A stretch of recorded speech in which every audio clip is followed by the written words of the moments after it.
petrified there's going to be a structure fire and nobody's told you what to do. Like it's the class say, all right, man, start with this, do this thing first, say this on the radio, be thinking about this. Welcome to the Triple P Podcast, premier, professional, and proactive, brought to you by the Ohio Fire Chiefs Association.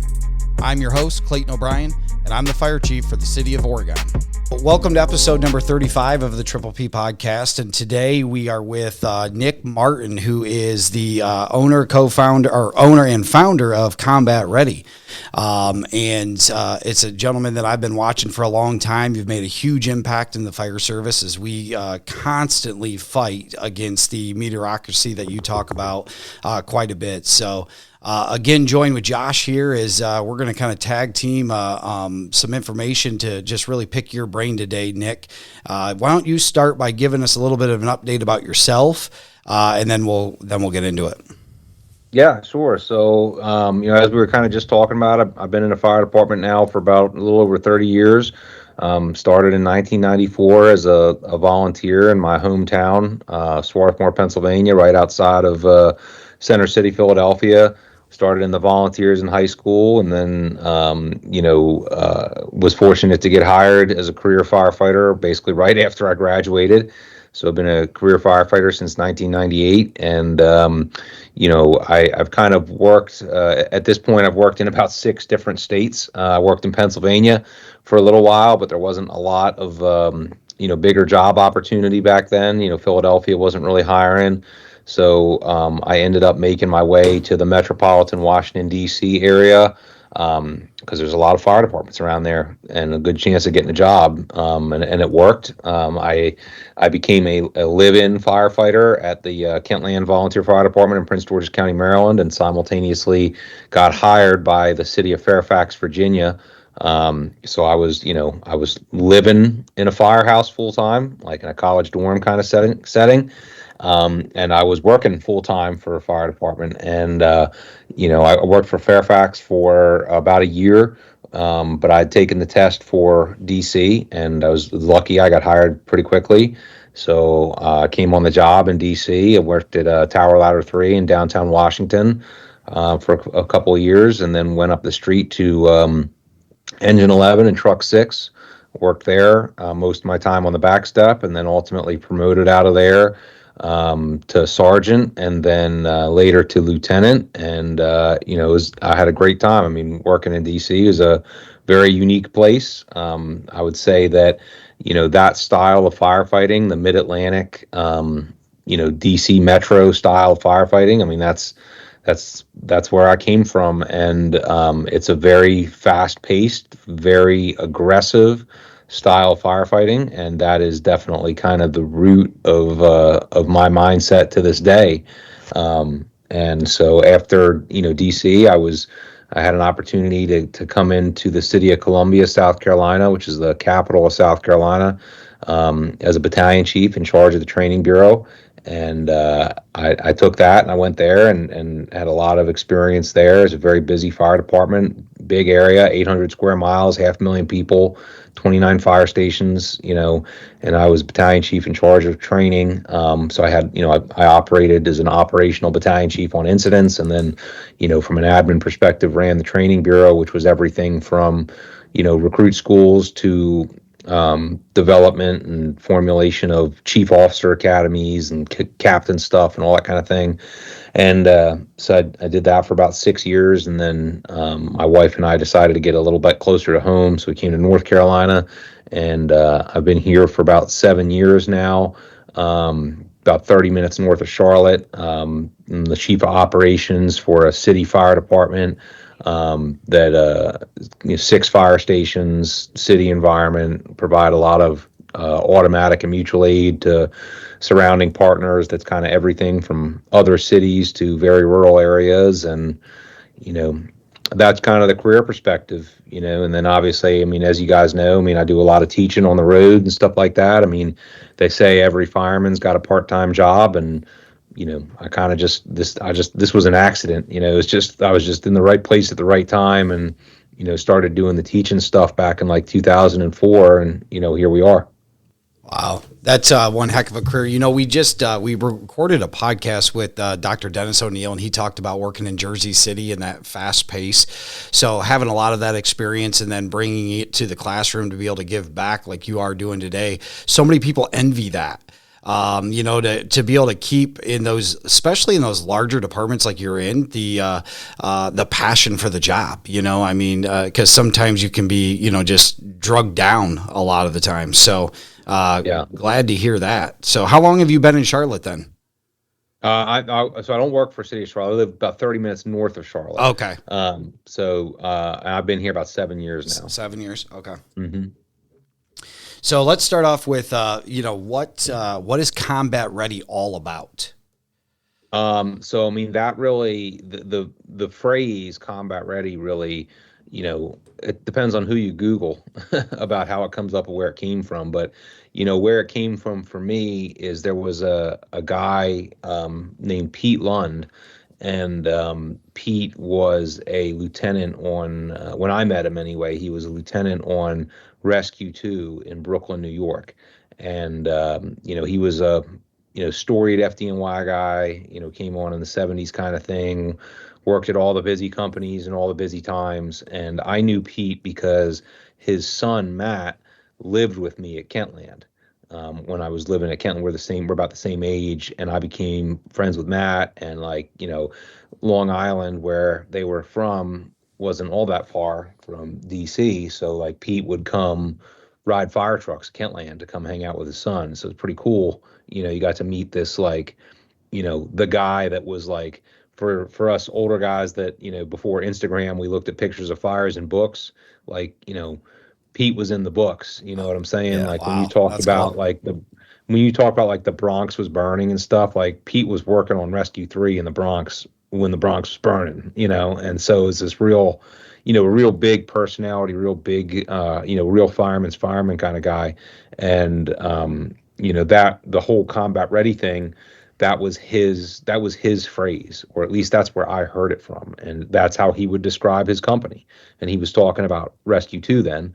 But his kind of thing was like, that's, if you're going to work at my firehouse, the expectation is that we're all combat ready every day, and you can either get on board with that or you can get out. And he had more eloquent ways and better stories of saying it, but that was his thing. And he kind of, when I met him, I was in my mid 20s or younger, and uh, from a cockiness perspective, I was a real piece of work. Um, you know, some people would say I still am, but if you didn't know back then who the world's best fireman was, all you had to do was ask, and I'd be more than happy to tell you. Um, but Pete was a real humbling presence for me because I thought I was pretty good, but here I was, with a guy who had been fighting fire longer than I'd been alive, and he was doing it a certain way, and I was half-assing stuff because I thought it was cool, and he was doing it the right way because he knew better. And so I really kind of reflect back on that as a turning point in my career, where I'm not sure where the other fork in the road would have gone, but it probably wasn't good. And I kind of always, when I ended up founding this company, I had been teaching the combat ready stuff alongside some other people for years, 15 some years or something. But I kind of, it was what came to me is what I wanted the company to stand for and what I wanted our foundation to be. And it was important to me because, unfortunately, Pete retired in 2003, I think it was, and he was killed in the line of duty in 2005. After he retired from the FDNY, he continued to volunteer on Long Island, and in June of 2005 was killed at a house fire, alongside his son Matt. So I kind of try, and every time I talk about this kind of stuff, to make sure that it's not my idea. This didn't come from me, and it's funny because like the phrase is hokey. I get it. Like the combat ready thing, like it's real easy to turn that into a joke, or, take a shot at it or whatever. And that's fine. Cause I guess anybody that would take a shot at that kind of thing, they don't really know where it came from, but like it came from a much better fireman than me. And it came from a guy who, anybody that wants to consider themselves a real ghetto fireman, ought to compare themselves to that guy's career. And so I'm okay taking the lesson from him and trying to pay it forward. I don't think it's hokey at all, Nick. I mean, I think it's super cool. And I mean, you want to boil it down to something simple, right? And it's an awesome legacy, I think, that you've built what you've built, and attributing that back to Pete is a pretty awesome legacy for them to leave too. You know what I mean? But it does make it. Now I realize why it's made it probably so easy and grown to where you are at today, because of the passion, because of what's behind it, and why and what the story was because of Pete. Really. Yeah. Yeah, it's evolved for sure over the years. I mean, I remember when we first taught, I remember the first class we taught about this. It was about Hydra rams versus the irons, and about long length 1.5-inch attack lines. And it's like any class, over time it evolves, and now it is a lot more. That class itself is a lot more about the mindset, because the mindset is everything. Whether you're first day on the job, last day of the job, backstep fireman or fire chief, how you think about the job is how you'll perform the job. And that is it so all true. starts with that. That is so true. I mean, how the attitude is, and whether you show up, you show up with a bad day and want to have a bad day, you're going to have a bad day. Yep. Yeah. So I think that's a lot of times in the fire service that we find is just in the mindset itself. If you can find yourself in the right mindset to trigger it, then somewhere along the way, your career, and path completely changes. So, and you don't know the impact that you're having. Like Pete and his son had that impact on you, right? So you've grown that passion into combat ready and all this training. I've had in the past month, I've had 2 different firefighters come up to me personally from my department and say, "Hey, I think you should watch this video," and they'll send me a link or tell me the name of it, and it's one of your YouTube videos. And I'm like, "You're not going to believe this, but we're interviewing this guy at the end of the month." And they're like, "Well, are you kidding That's me?" so cool. Yeah. So we're doing this kind of 3-month block of aggressive search training in our department, and some of the same stuff that we're talking about has been reiterated or reinforced by some of the videos that you have had online. So you never know what the impact is going to be, right? So these guys are talking about it, man. So you're making a difference, and it's awesome. Yeah, but I mean, that's awesome. I appreciate the support, and it's a lot of work trying to put this stuff together. I'm not sure everybody knows that.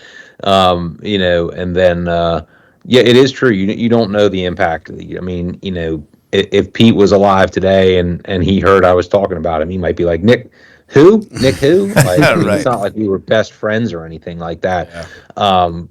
So you don't, I think that's a valid point, is that people don't, you don't need to have a long relationship or a deep relationship with somebody to have a big impact on them. I mean, how you conduct yourself and the message that you say, and I mean, it can click in the simplest way for people, and I think it is good for him. I am glad for him and his family that, since unfortunately, we lost him way too early. It's a big, I always kind of say, because I talk about, in some of the class, I talk about Pete, and I talk about another guy named Mick, and Mick McKenzie was another guy, had a big impact on my career, and he died in 2007. And I talk about, different things they did, or different things they did on fires or taught people or whatever. And I kind of always say at the end of that, man, if you talk about legacy, when you're having impact on people's careers, 15 years after you're dead, you've done something with your time here. So I think it's important, to kind of keep those kind of names alive. That's so true. Because of what they did. Why don't you keep going with that kind of topic, Nick? You talk a little bit about culture and mindset a lot. And I know the audience, I know myself, selfishly wants to hear a lot about that, because I think that's what shapes our firehouses, and that's what I'm the one that first says I don't think we need to recruit, we need to retain, because if we retain, they're going to recruit, and it just kind of goes that way if you have a good culture, and I think it starts with that mindset. So let's hear your take on it. Yeah, well, I mean, that's a great point there. I mean, I think there's a corollary point to that, that like you attract what you advertise. People, anybody who's smart, they look into a fire department before they go work there. And, places have reputations. And, it's like around here, I don't know what it is about where you guys are. I mean, these days, I mean, when I wanted to become a career fireman, I had to move from Philadelphia to Washington, D.C. You know what I'm saying? Like there was it was hard to get a job. I Yeah. mean, these days I feel like if you don't have a job in the fire service, like if you a little bit of effort and you could start tomorrow somewhere. There's just so many jobs available, and here where I am, there, it's one of those places.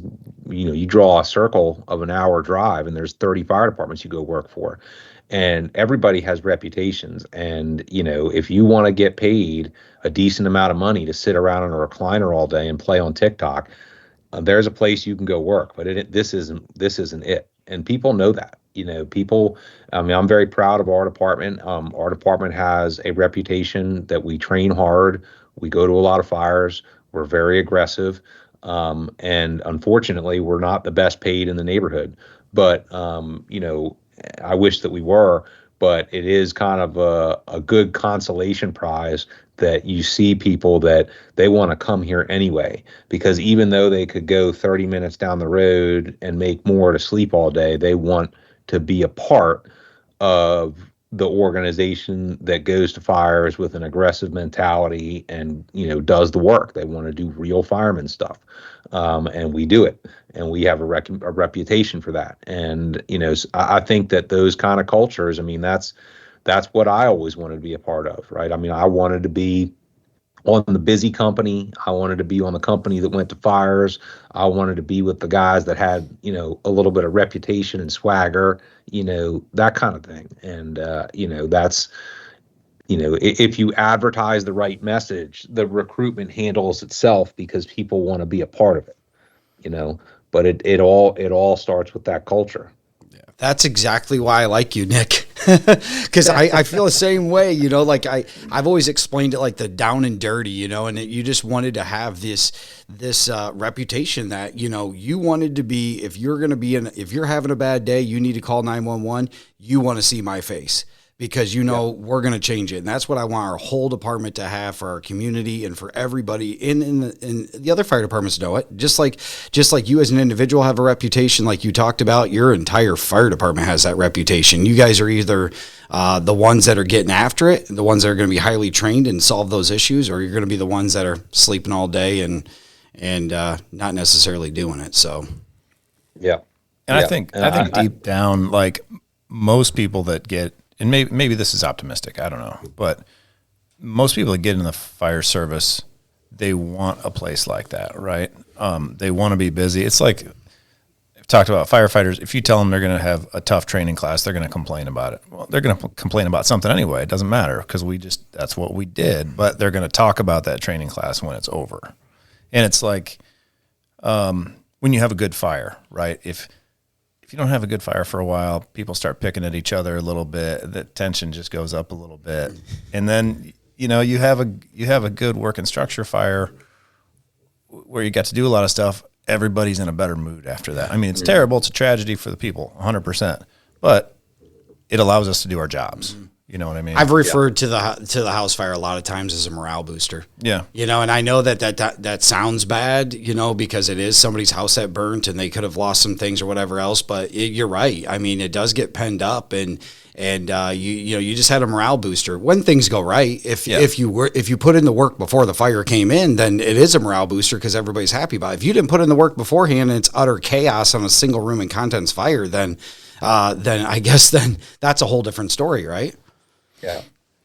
Well, I mean, I think any craftsman wants to do their craft. You know what I'm saying? Whether you're, I think the trauma surgeons want to work in the busy hospital. Like, I think the people that want to be cops want to work where there's some action. A lot of people that get in the military want to work in the special operations kind of units, or the units that get some action. And it's the same thing here. Is people want the opportunity to do their job. I mean, they hope that they don't want the tragedy part of it, but I mean, I think there's a lot of that mentality of, if it's going to happen, I want to be there to solve it. Absolutely. And unfortunately it happens. So Yeah, it does. We wouldn't have jobs if it didn't, right? The old yeah. dogs eat the young ones, though, right? Sometimes, and the own firehouse is what kills the culture. Like the ones that've been around for a long time, the crappy attitudes, and you think a lot of times when the young ones come in, they have this great outlook for the job. They're the biggest sponge, and they're ready to get after it, and feed me everything that you have. But then you got those 10 years that sometimes kind of dinosaur lay eggs type of thing. And Yeah. how do we combat that? Well, I mean, I think that you definitely have, the problem is you get sour apples in the organization. I mean, you get people that feel like the place has done them wrong for the past 30 years, and on their way out, they're going to wreak as much havoc as they can. But that's not all of them, too. I mean, you have some guys that, I mean, I remember when I first got here, there was a captain, and he was a 30, he's getting ready to retire. He's a 30-year guy. And I mean, the shift before his retirement. Like his next shift was his retirement party, and on their last day, they don't have to work the whole day. They got that informal thing where it's like kind of like retirement party, and they roll out afterwards, kind of thing or whatever. Yeah. So anyway, this guy is like 3 seconds away from retiring, and we had some acquired buildings down the street. And this guy was up on the roof of this acquired building in August in North Carolina, which is like practically like being on the surface of the sun. Yeah, And he's I up bet. there, learning techniques to cut a roof with and we were practicing manual techniques. So he's using, Oh man. axes and stuff like that, not chainsaws to cut the hole in the roof. And I'm just looking at this dude. I mean, okay, this guy is gonna, in 18 hours, he's gonna be a retiree. Yeah. And if he has a fire in the next 18 hours, he's the captain. He's not going to be the guy that's cutting the hole. But he was the guy that was up there like, can I do it again? Let me try a different way. How was that or whatever? I mean, he was just into it till the last second. And I think we do get the bad apples, kind of like you're talking about, that want to poison the place on their way out. But I think sometimes in the fire service too, we pay those people too much attention. Like, I mean, Yeah. what's going to fix that guy? I don't know. Those guys have a million problems. You can't fix them all. But I think what makes it worse is that instead of paying attention to the people with the positive attitudes, instead of paying attention to the people that are doing a good job, we spend all our time managing the problem kids, whether those guys have 1 year on or 30 years on. And we need to, I'm not saying we need to ignore anybody, but we need to shift the percentage of focus to focus on the highest contributors and show people, number one, because those people deserve the support. And number two, let's let everybody see that the way you get somewhere around here, the way that you get attention, the way that you get your agenda moved forward is by being a positive contributor, not a squeaky wheel. That is so true, because a lot of times what do they say, the 20% or 10% of the bad apples take up 80% of the time, or whatever that saying is.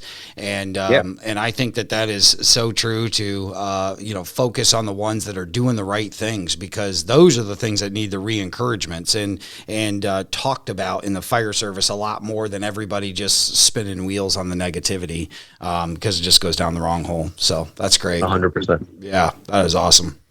Nick, let's talk about some of the training classes that you've got, ready to go, or you deliver through Combat Ready.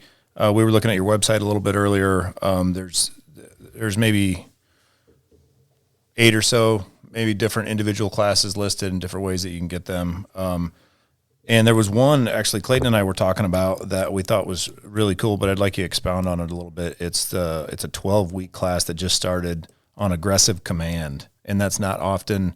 You see a lot of hose, engine classes, truck classes, that kind of stuff, but you don't see too many aggressive command classes. Can you talk about how that came to be and what that course program looks like? Yeah, I mean, basically, you're right. There is not a lot of command training out there. Training for for people who are going to be incident commanders. And if you're a guy that delivers command training, that's good for you. But if you're a guy looking for command information, that's the problem. It's probably the least talked about thing in the fire service. And then when you look at issues like the NIOSH top 5 stuff and stuff like that, you see that it's also, command is simultaneously the thing that we train the least on, and it's also the thing that is most present during operational line of duty deaths. And, I talk about this a lot in the program as it's kind of a sad commentary is, like I said, I've worked in 6 different states over my career, and none of them had any kind of formal level training, typically like a state fire academy kind of class that you would go to if you wanted to be an incident commander. Not one of them. You want to go play with chemicals, we got a class for you. You want to jump out a window on a rope, we got you. You want to get in a trench, okay. You want to drive the fire truck, here's 100 hours of stuff. But you want to be the person in charge of any of it, there's not even a class to go to, let alone a requirement to go to it. And, I've kind of started asking that around the country now as I go to these classes all over the country. I mean, east, west, up, down, everywhere. And almost nobody even has a class. And it kind of just shows to me, that kind of gives you an idea what the fire service thinks of command. They think it's so unimportant that they don't even have a class for it, let alone require you to go to it. Meanwhile, in most fire departments, if you want to drive the pumper, you better get set for around 100 hours worth of training, and that's a good thing, but I think if you're going to be in charge of a bunch of those engines, maybe you should have a little bit too. And so anyway, when I became the training chief in Columbia, I had been a fire officer. I'd been, in DC, I had been a battalion chief's aide in a couple of battalions, so I had a little bit of experience from that.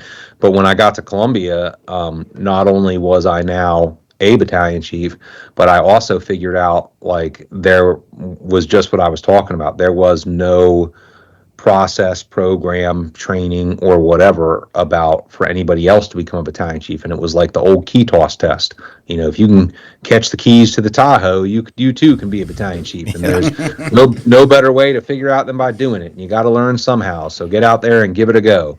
And I was like, this seems a little reckless to me. Yeah. And so what I basically, ended up having to do was I had to design a program. I looked outside, and I looked around the fire service, and there was not, back then, there was not a lot of options in what you could do. I leaned on some mentors, I phoned some friends, but basically I kind of had to build my own program from the ground up about how to be a battalion chief.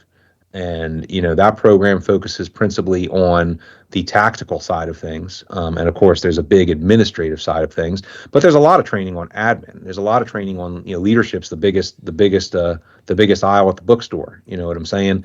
But there wasn't a lot of training on the tactics, and that's where the command stuff kind of leans in, also the strategy and tactics kind of stuff. And so I ended up kind of the core of that program is really stuff that I kind of had to begin putting together back then about how to train a couple hundred people how to be command officers.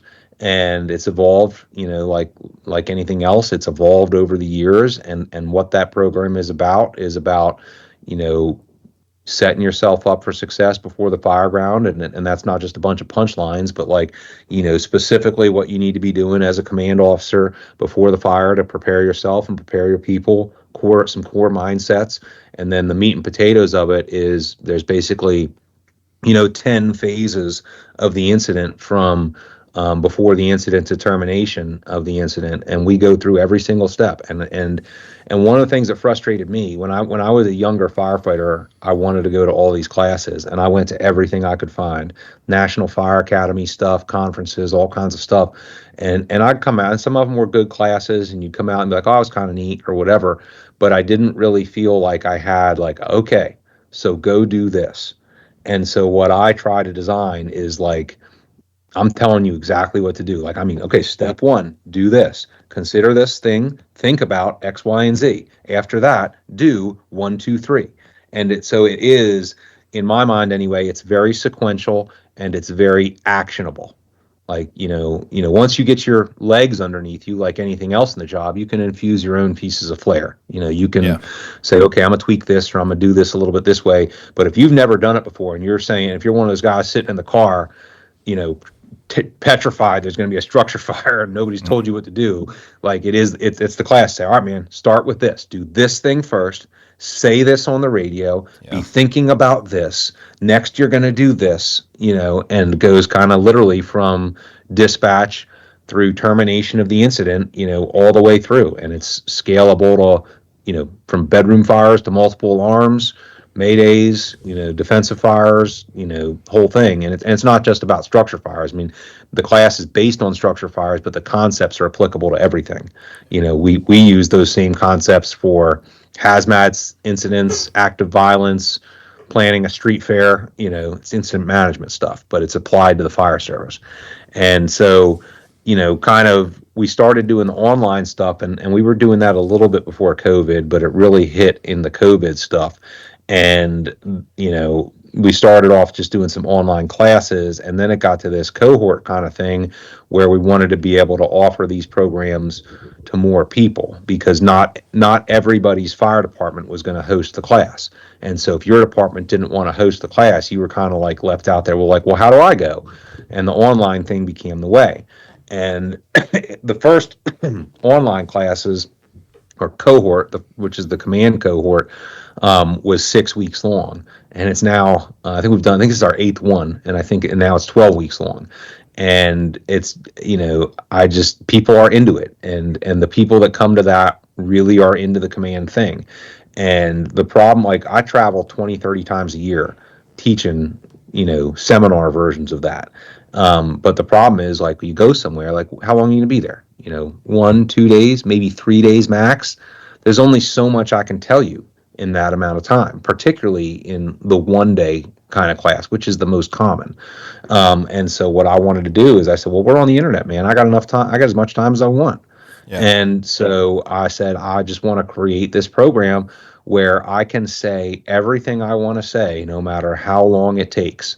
And if I change my mind, I can re-record it and I can put a new module up. You know what I mean? And it can be a living thing. And so I have a bunch of other guys that work with us, and they bring their perspective to it.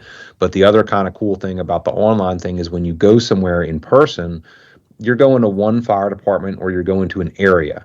But typically you're going to have, the class is going to be everybody from one place or from one area where the mindset is all the kind of the same. And in these cohorts, we get everybody from everywhere. I have had, and we break them into like these little breakout groups. So you have like a breakout group of like 8 people or something. But I've had people in a conversation where I got like a guy who's a captain in a major metropolitan multi-battalion fire department, and he's talking to a volunteer chief from a 1-station fire department in the middle of nowhere. And like, I think that is eye-opening for both, to be able to understand both perspectives and ask, like, well, how do you do this? And how do you handle that there? And like, so it's not only just me saying what I want to say, it's putting these people together to talk to each other, and have to kind of see how the other half lives a little bit sometimes, Yeah. and be able to kind of grow a network of people, and I see these guys, we have this stuff where we have like basically a private Facebook, where they can talk, and like they develop relationships, and I can see them be like, hey man, can I give you a call to talk about the XYZ? And it's like, it's cool. We just fostered a relationship between, some guy in Maine and some guy in California. And now, those are resources that, they can lean on each other, they can phone a friend.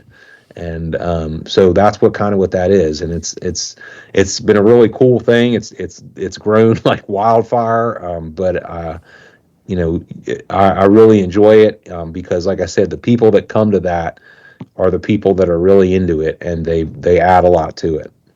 Well, that demand, I mean, you hit the nail on the head. You looked around, there wasn't anything available almost nationwide.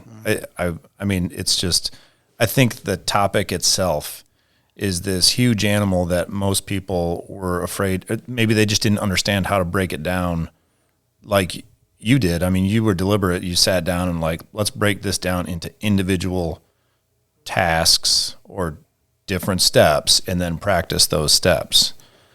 In the demand for it, I think you nailed it. Like, hey, nobody's doing this, so let's build one and see how it goes. And really what you're talking about, like the resources and the networking and the cohort, it reminds me a lot of the same. You hear, and I haven't gone through the National Fire Academy's EFO program, but you hear people that have done that and they talk about their cohort and, hey, I went to EFO with this person from the other part of the country. You've done that same thing just on a little bit smaller scale, and it makes it's much more available to everybody. That's pretty awesome. I want to sign up for the next one. So yeah, I know. You got to let me know. I've just missed it because you just did it. Wasn't it the 24th? Didn't you just start one? They started Monday. Yeah. Because when I seen it, I'm like, oh man, that would have been a good one. So those 10 It's steps, just accessible. I mean, that's one. I mean, like the National Fire Academy is great. No shot against them. Yeah. But like, you gotta get on a plane or you gotta fly and you gotta go to this place. Like, we created something where you can, if you want to, you can do it from your smartphone. You know what I mean? Like all parts of it. You could do it from your iPhone, sitting in a recliner if that's what you want to do. And it's just, because not everybody has the ability to go away. And again, how long are you gonna be able to go away? You can't go to the fire academy for 12 weeks. Yeah. You know what I'm saying? Like, well, and there's limited spots. Yeah. You know what I mean? Yep. This is like limited spots. The amount of content, like to your point, you're not going to be able to go away for 12 weeks, and the amount of content that you get for that 1 or 2 day seminar, what you're going to they're going to shove in those 2 days at any seminar that you're going to go to try to come home and, hey, okay, I got a lot of information, but to your point, you didn't get those actionable items. Okay, do this.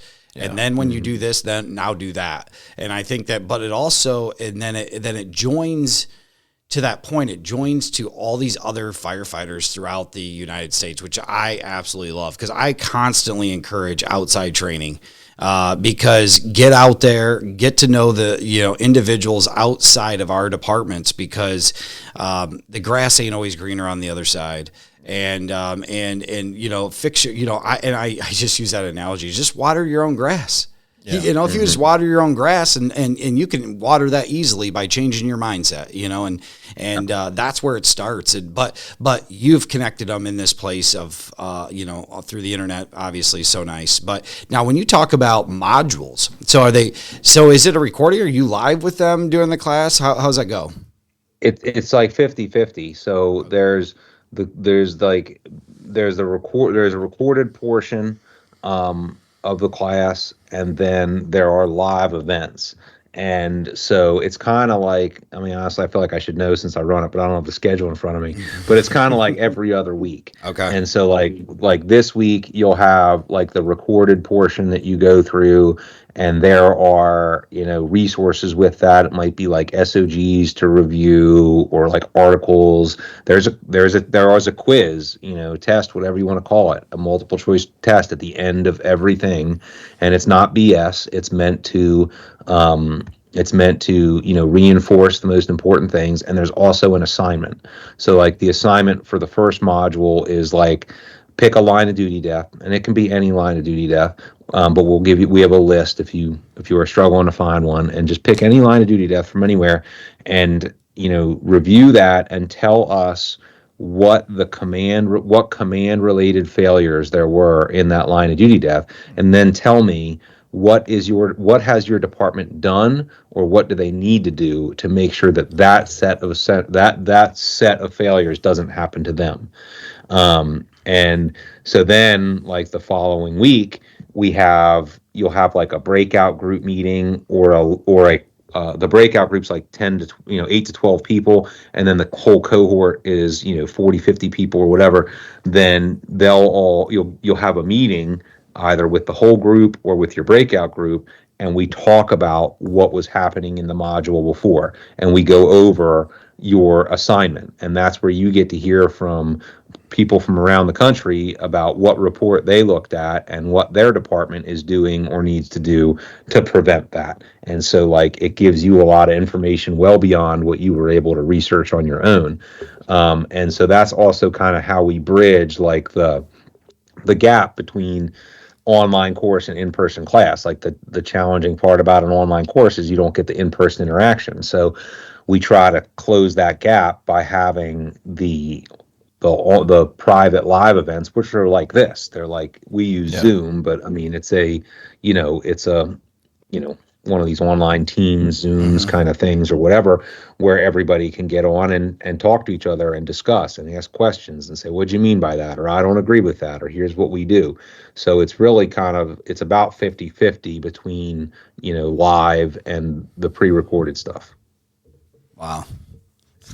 You said 40 to 50 is in the whole class? Yeah. Wow. So you talked about 10 steps that you train on, multiple individual components of each step from incident start, well, prior to actual incident start to the end of it. Was there like a common thread where's the biggest stumbling block for new, incident commanders? Is there anything you can tell our listeners, like, hey, this is the biggest thing we've seen? Well, yeah. So, I mean, a couple of sides to that, right? I mean, one of the things we talk about, it's actually in the the the pre-incident module is, we talk about the biggest problems with command in the country, and I would substantiate the presence of all three of these problems with my personal experience, and also with like the unique thing about what I do, I think, or about my career is like I'm not the guy from the XYZ fire department, and I've been working there for 30 years, and I'm here to tell you how we do it.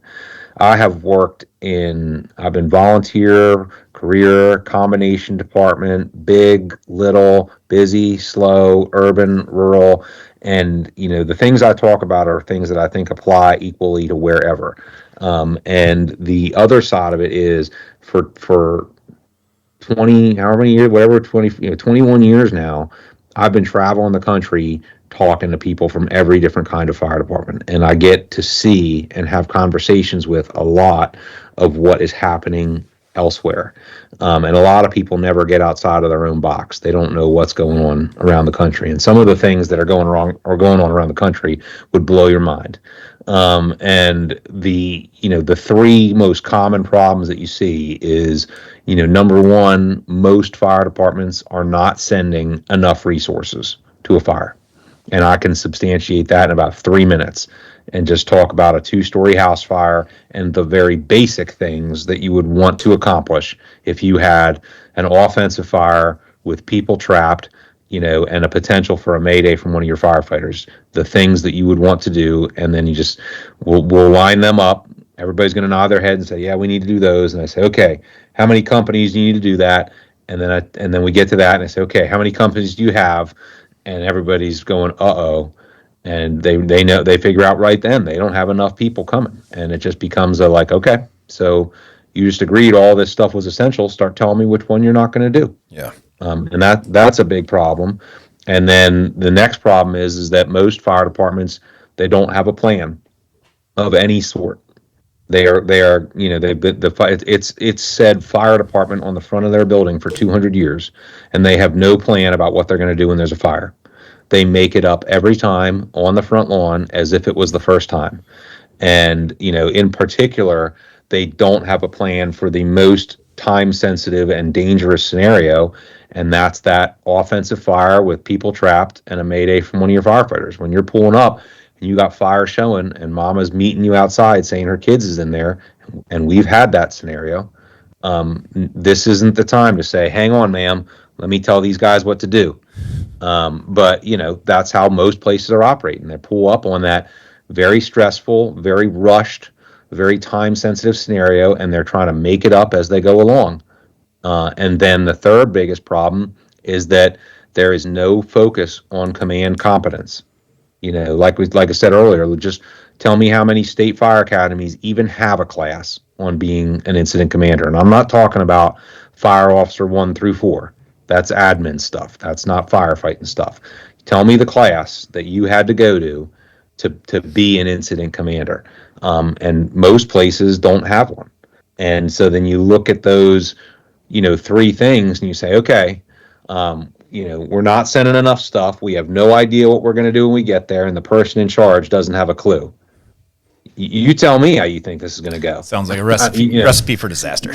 Yeah, you tell me where you think that's going to go well, and so those are the biggest problems. I mean, if you get into, the question you asked about, okay, specifically where are people missing the beat, that's kind of, I talk about the class I've been doing at FDIC for the past few years now, is I kind of titled the 5 commandments, which my wife came up with that, and it's either sacrilegious or genius. I'm not sure. It's good. But so, and really those kind of, those things are, we don't have make sure that we have enough resources is number one.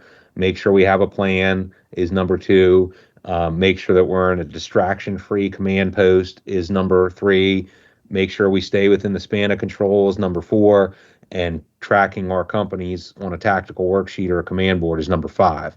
And those are the top 5 things that if I only had an hour and 45 minutes to talk with you about the most impactful things that I think you can do to improve the functionality of command and the fireground safety of command, those are the 5 things. I mean, there's a lot more in the details of those. That's what the other 11 and a half weeks is about, I guess. Yeah. But the top 5 things are those. Something that we did in our fire department, and I wish I could take credit for this, but it was really some of our other officers. We had a big, and this is for the company officer level, not necessarily like battalion chief level, but we had a big experience gap. So we had a lot of experience retire, and we didn't have anybody to fill those spots. And all of a sudden our department got super young in a really short amount of time. And we've got people with, we don't have that many structure fires, which, knock on wood, that's a good problem to have. But we didn't have enough time to get on the job training with some of this stuff. So a couple of our officers sat down and really broke it down to the task level, and developed a training program for company officers. And we call it, so a company officer for us is captain. We call it acting captain training program. And it's a mixture of some administrative stuff, just where what paperwork to fill out, where that goes, that kind of thing. But then there's a ride up program where they have to do, so many days or length of time or whatever with their officer riding in the jump seat, and they're riding in the officer's seat. And it's paid the dividends that we've received from this program are unbelievable. And there's a mentorship component to it as well. And I would say on average, it takes our people about, I would say 3 to 6 months to complete the entire program. It's still subjective at the discretion of the officer, but we've seen it pay massive dividends, and we still don't necessarily have the fire experience on some of these people, but they're a lot more prepared than they were for that initial arriving unit. So it's the same kind of thing. We need to take that same concept and develop something similar to you, to what you've done with the aggressive command thing. Yeah, and roll them. People want to be successful. I mean, they want, and if you want them to be successful, you got to give them the information and the tools to be successful. Yeah, and I totally agree with that. I say that all the time. I don't think people show up at work and say, "Hey, you know what? I just want to do a shitty job today." I just want to mess everything up. I don't feel like they just showed up to do a crappy job. They have good intentions. They want to do well, and sometimes you don't know what you don't know. And so that's where, when you got to be that mentor, you got to have, put out that information to them and let them kind of, work with it. But you gotta expose.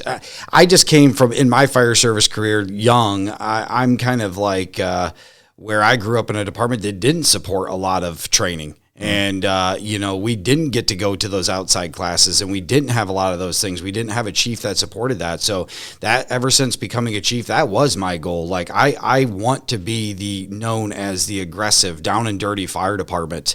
And I want to do it, but safe, And so, but safe is so cliche in the fire service. Like, we do a dangerous job. Just understand that. Yeah. That's what we signed up for. So, yeah, there's safe ways to do things, and then there's also getting stuff done. And I think that we just, at the end of the day, I want you to get stuff done. And if we're called to action, we need to do it. And like, to your point, Nick, when you talked about your when the action starts in the front yard is not about like how we're gonna figure out how we're going to do it at that very given moment. It's in the firehouse, it's on the training ground, it's all the times beforehand, before we get out there. So I am actually really looking forward to looking for your next aggressive command class. I thought that the way that you did have it broke down, and just exposing us to so many other different individuals, but I would like to do it. I'm hoping that we'll be able. That's why I was wondering how many you had in your class, because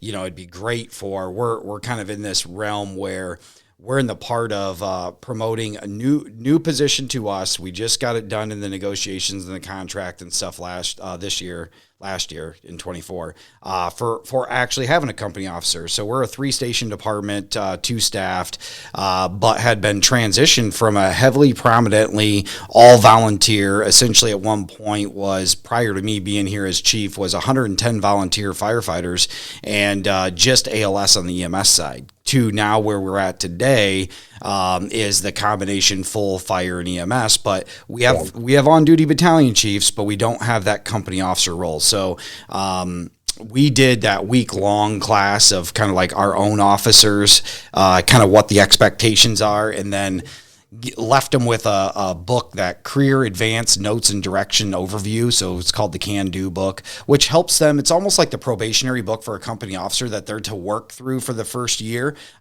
professional development, different training things, how to do the administrative role stuff.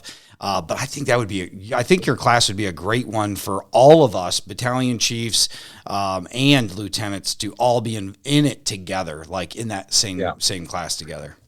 And we've done kind of like, we have a department in Connecticut now where we're doing basically a private cohort for them.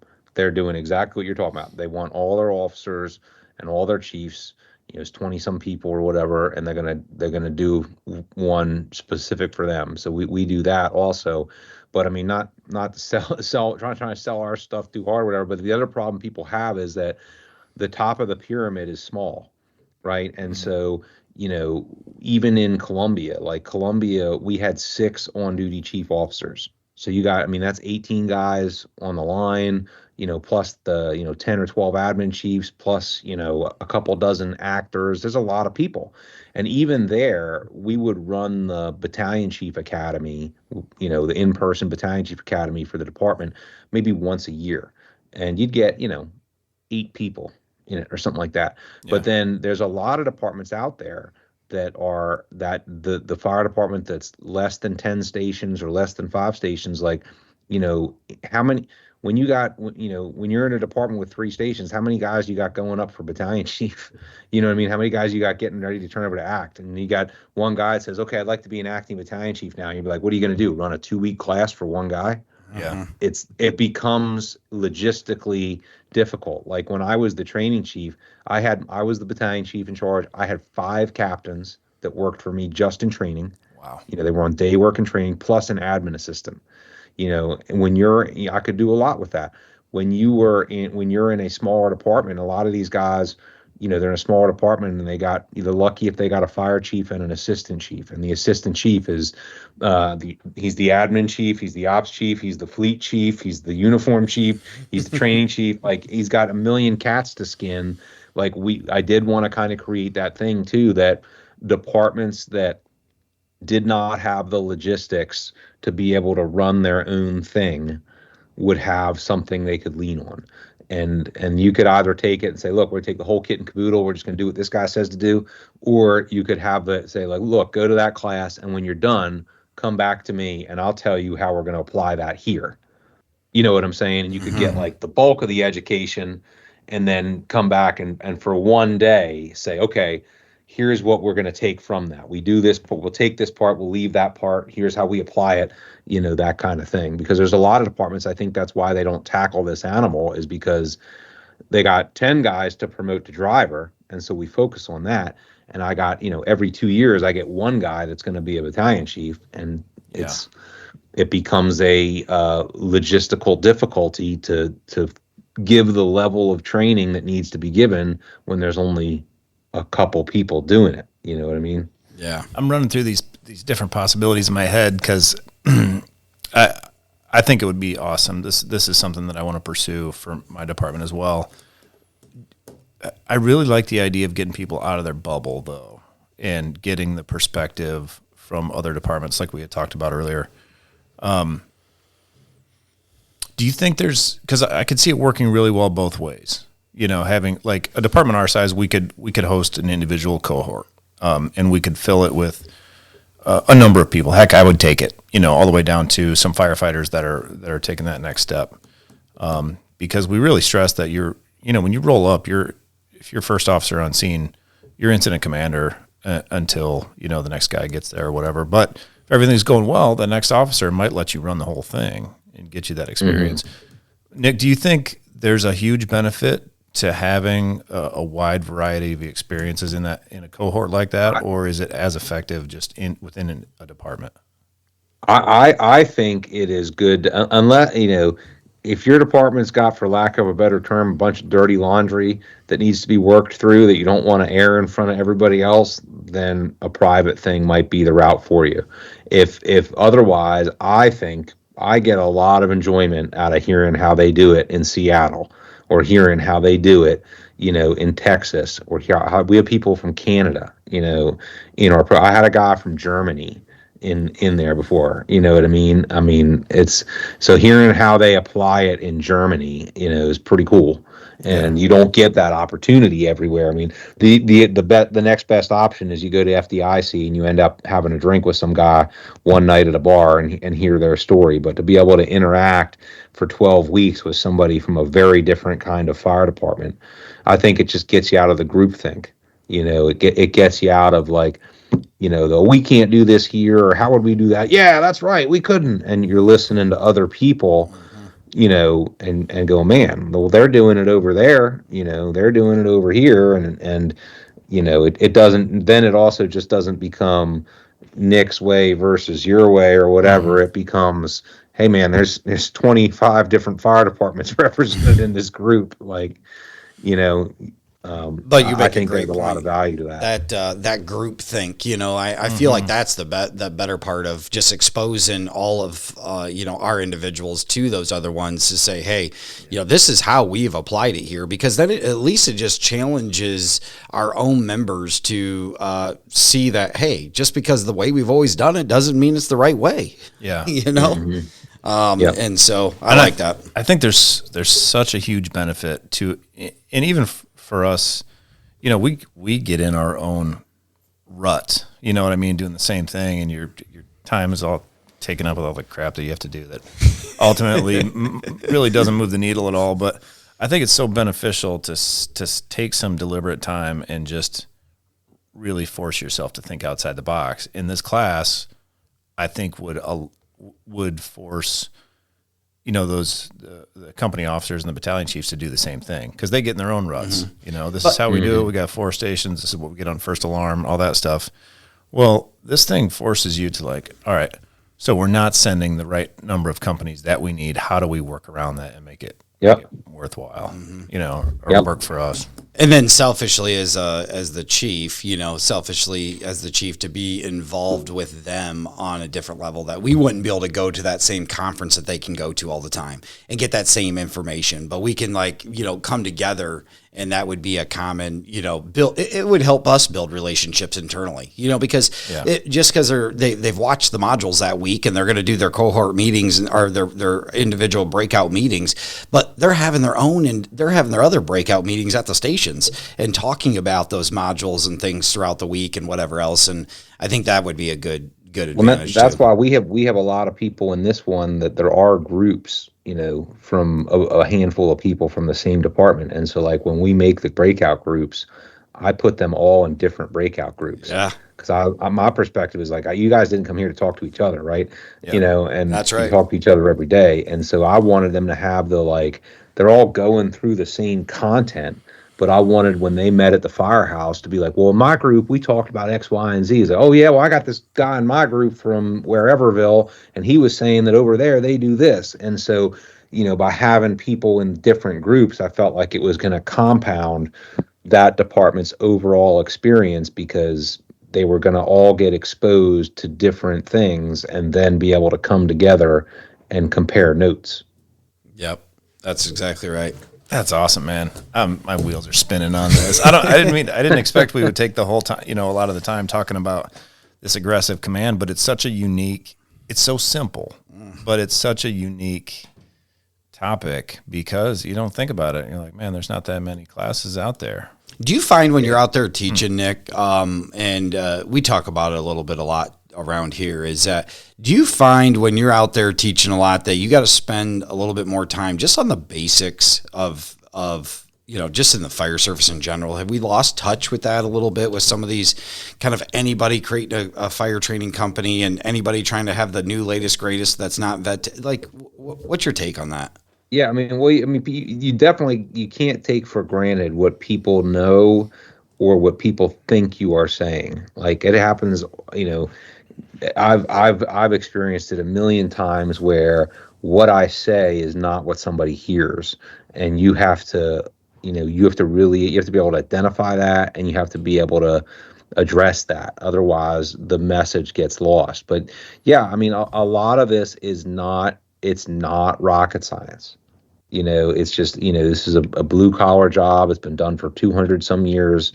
The bottom line is put the fire out and get the people out. In the middle, there's a lot of different, techniques. There's a lot of bit of pieces of flair, but that principal plan hasn't changed since Ben Franklin started doing this with leather buckets, and I do think that sometimes we try and get a little bit whiz bang about it, and we try and come up with the new thing, as if it was a new thing. And I just don't think I kind of always say is like, I'm not coming up with anything new. If anything, if I'm able to do anything, maybe I can come up with a better way to explain it, or I can, I can put a little bit of a spin on it, but I'm not creating anything here. And so I don't know. I think sometimes we do lose track with those basics a little bit, and sometimes I think we get stuck on the basics and we never move past to the next level. Yeah. And while you do need to have that foundation, like ultimately the goal of the foundation is to build on it. And so we need to make sure we get there also. That's a great point, because we do have a couple firefighters that get, just so tired of like, all we do is the basics, or all we do this, and they need to be challenged too. You have some, Yes. Those individuals that have to be challenged, and you can't always just spend all the time on the basics, but yeah. We just had this discussion in my department, and we were talking about training on the basics, and how we were pushing that down to the company level rather than, like a scheduled training class or something like that. And I told him my take on it is you should train on the basics, but let's do that at the company level. So when we actually get some companies together and do a scheduled training day, like formal training, we can do scenario-based training that they're going to use all those basics, but let's give them a decent scenario, not a nightmare impossible where you're doing 25 different, impossible things, but let's make it scenario based, because they're going to use all those basics anyway. That's but a great point, we're not going Josh. to waste we're not going to waste valuable formal training time in our department. So you're reserving the formal training time for those advancements, the little bit advanced part of it. Yeah, That's what we're trying to get to. We're not there yet. Okay, But I like that. We're trying to do that. I do like that. Nick, tell us about some of your other classes. You got aggressive engine, aggressive pumper, aggressive engine. Is that right? Well, it's kind of all on the same platform. Like if you look at like, it's all designed like towards one goal, right? So if you look at the bottom level, it's not bottom level, but the foundational level is the mindset, is the combat ready firefighting mindset. That's the foundation, right? Because we said earlier that that's for the fire chief and for the firefighter, and then, okay, we want to do that. Okay, how do we do that? Well, we're talking about structure fires. There's going to be a component of that that's engine company work. getting the water on the fire, and that's the aggressive engine company class.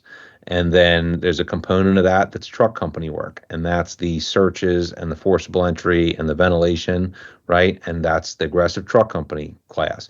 And those classes really focus on, building the engine and ladder companies that are going to have the skills and the knowledge to accomplish those primary jobs of putting the fire out, getting the people out, and letting the smoke out, and the support and stuff around that. And then so you build up those company level skills with people that have the right mindset. And then the next level is the first alarm strategy and tactics class. And so the strategy, and if you look at the engine and the truck company class and you say, okay, what those are doing is those are putting tools in your toolbox. It's telling you different ways to get a line in service, different ways to ventilate the building, different ways to do a search or whatever. If those are putting the tools in the toolbox, the strategy and tactics, that's telling you which tool to take out of the box. Do you want the screwdriver or the hammer? Because sometimes I feel like we do that. We do that analogy a lot of, oh, we're putting another tool in the toolbox. That's great. You got 27 metric wrenches in there. What size wrench do you need? Yeah. When is the class that teaches you which tool to use? Amen. And so the strategy and tactics class is that. Yeah. It's like, okay, let's go through what are the initial tactical actions, the initial decisions we should make, at the most common buildings we go to. So we talk about single family dwellings, multifamily dwellings, commercial fires, and even into the mid rises, and talk about what are the common scenarios that you find there and which tools in your toolbox or which skills from the engine and truck perspective are going to be most effective in those different scenarios and why. And so then that's what we go through there. And then the aggressive command, that's the command and control stuff, which is how to organize all of the stuff that we just talked about. You know what I mean? So you go from get your mind right to get your engine and truck skills squared away, go to the strategy and tactics class and learn, which skill to do when, and then go to the command class and learn how to organize the whole damn thing. And that's how it all kind of links together. I love it. Simple. It's simple, Josh. No, it's awesome. I'm thinking I feel like that would have just developed organically as you're putting this stuff together, because it is kind of, you're building the foundation, and you're building up those individual things. It's just like what we talked about before. Mm-hmm. Like you're practicing, you're learning all these individual pieces, and then at some point you have to learn how to put them together on a structure fire.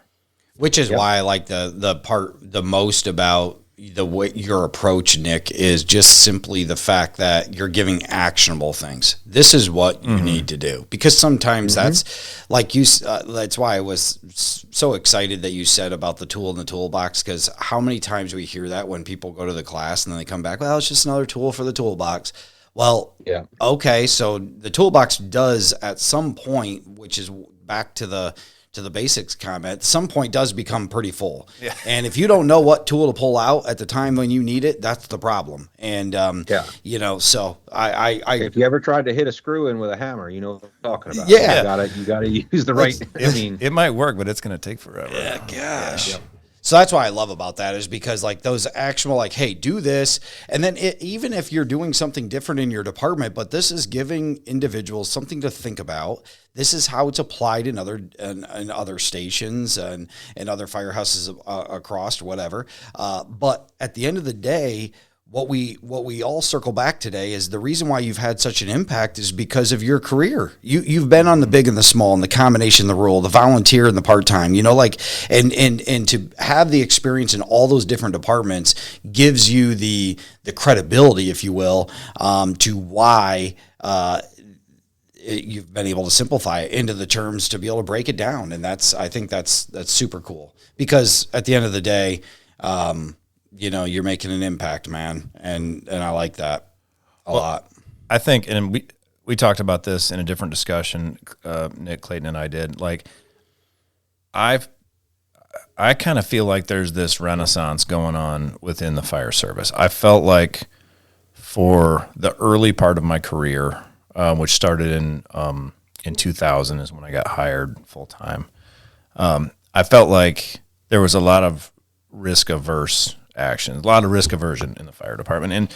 And that was even the mantra that they told, it was life safety, incident stabilization, property conservation. And then they even broke down life safety into firefighter safety first, then civilian safety. Because if firefighters get hurt, nobody's going to help them. And I really been, a while back, I was thinking about that, and I'm like, man, I think that's a dangerous, slippery slope, because it's just risk aversion. Everything we do in our departments should be focused around life safety, whatever those tactics are that you're going to employ. It needs to be aggressive action focused on life safety. It might be search first. It might be attack first. It might be ventilation.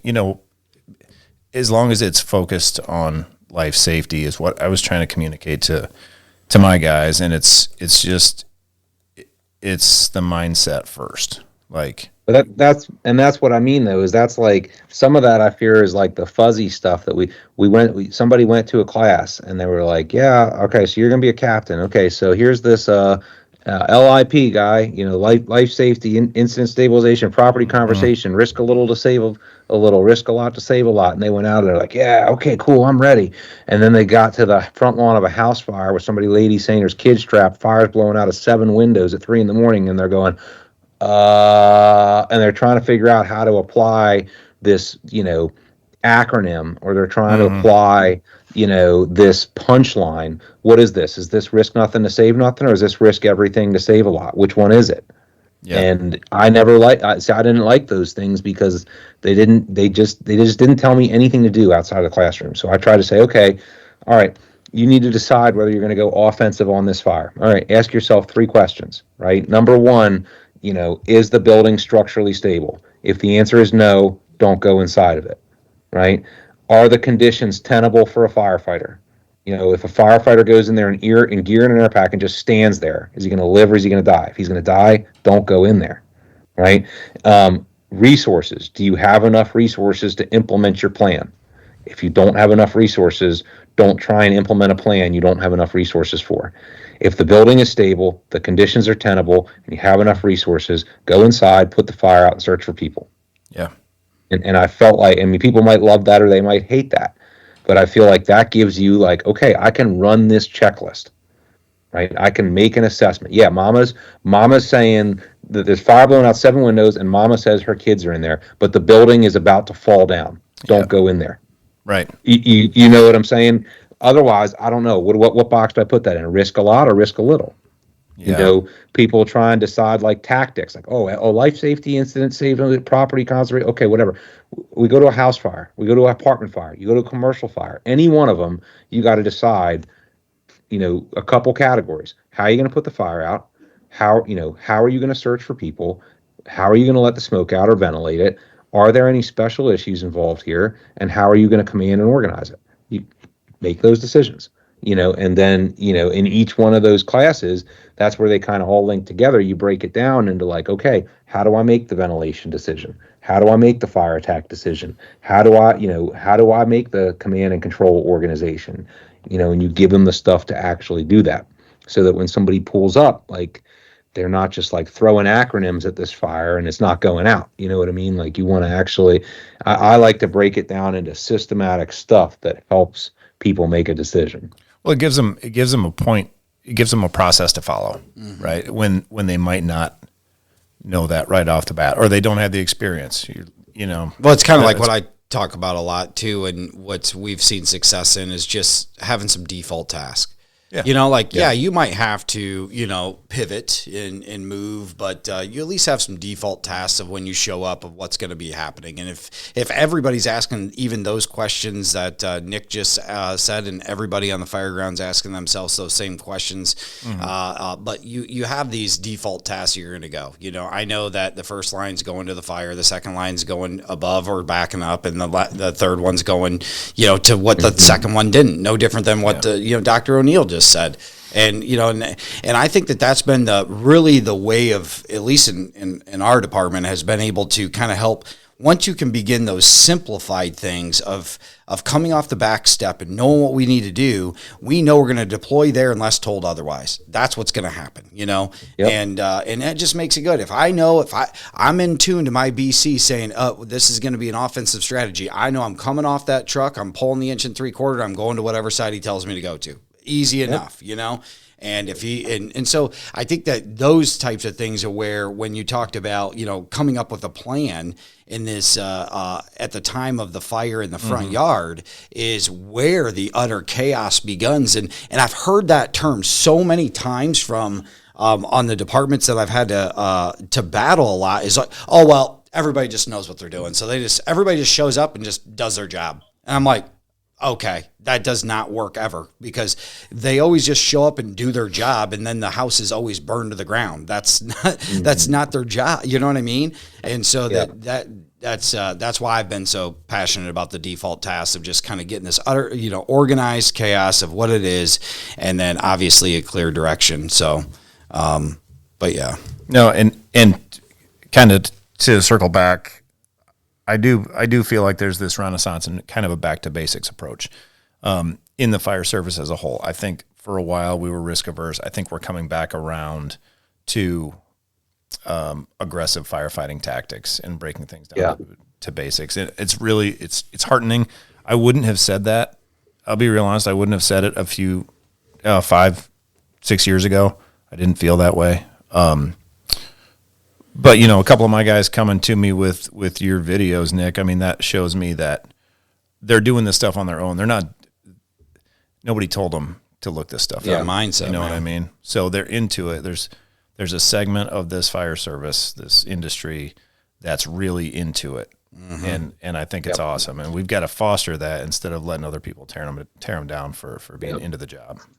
Which is exactly they've always been there. That's what you're saying is we just you got to pay them the attention. We can't be focused on the loser that's not doing anything and dragging us down. We got to focus on those rock stars, and we'll get more. And if we do, we will have more of them. Yeah, that's right. And notice, like, the rock stars are usually the ones that say very little. Yeah. They're not problem kids. So the squeaky wheel gets the grease. You know what I'm saying? Yeah. So the rock stars, they're just silently doing business, so they don't get the attention they should. That's right. I did have somebody approach me recently about a new nozzle. And it was something like, I don't even know what it was, but it was like the stream was in this flat pattern. And I'm like, dude, we're not doing this. Like, no, we're not. You're just going to end up with the garden hose end. Yeah. Where you just select it to, do you want the soaker? Do you want the jet? Do you want that? Put the water. Come on. Get the water where it needs to go. Jeez, Pete. Well, so what other takeaways? Any other takeaways? I know we took up a bunch of your time, Nick. Is there anything that you want to leave the audience with? Because really, the Triple P come out of the Ohio Fire Chiefs Association. We operate out of the Education Committee, and we really just want to try to, connect the young firefighters and try to develop a lot more of that same mindset, the go-getters, the aggressive ones, and so what kind of things you want to leave them with today? I mean, it's not rocket science, and I mean, I don't want to sum it up. I don't want to undersell it or make it too simple, but I mean, I think the simplest thing for everybody to reflect on is it's like I say all the time. Are you ready for your very next fire to be an offensive fire with people trapped and a mayday from one of your friends? And you got to really reflect on that. Are you ready for the bell to ring before I finish this sentence? And that's what you're going down the road to, because it's like, I think I posted that video yesterday. I mean, talking about never once these fires that I've been on that didn't go so well or bad things happen. Like, never once did I wake up that morning and say, yep, today we're going to have a mayday. Today we're going to have kids trapped. I never once, it's you're going about your day, you're doing your thing. It's the last thing on your mind. And next thing you know, you're masking up and you're going through the door. And, if that was tonight, that tonight was the worst fire of your life, are you ready for that? And what I mean by that is, are you ready as an individual? If you're a company officer, is your crew ready for that? If you're a battalion chief, is your battalion ready for that? If you're a fire chief, is your department ready for that? And if you're at all not sure, or if you're at all nervous, you need to chase that rabbit, and you need to figure out what it is that you need to fix, and you need to get to fixing it, because the fire doesn't wait. The fire doesn't care who you are. It doesn't care where you are. You know, it is what it is. And, you know, one day that day will come. You will have the worst fire of your career. Your worst fire might be better or worse than somebody else's, but you will have it. And unless you retired today, you don't know if you've had it yet. And you don't know if it's going to happen tonight. So the moment to prepare is now, because once the bell rings, it's game time. And you're either ready or you're not. And if you're not ready, you're not going to get ready on the front lawn. Yeah, it's going to show up. Yeah. Great. Well, you've got a ton of resources to help in that area, Nick. So thank you for doing what you're doing. It doesn't take that much, you know, for people to pull up your YouTube videos, and even if they got a couple of minutes, they might pick up something that's going to really pay dividends for all of us when they get out on the scene. So thank you for having all that. Yeah, absolutely. Thank you guys for having me on.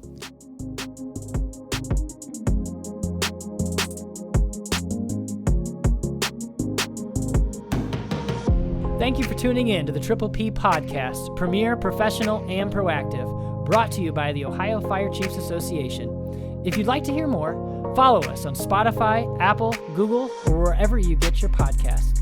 And if you feel so inclined, please help us spread the word by telling your fire and EMS friends about this channel.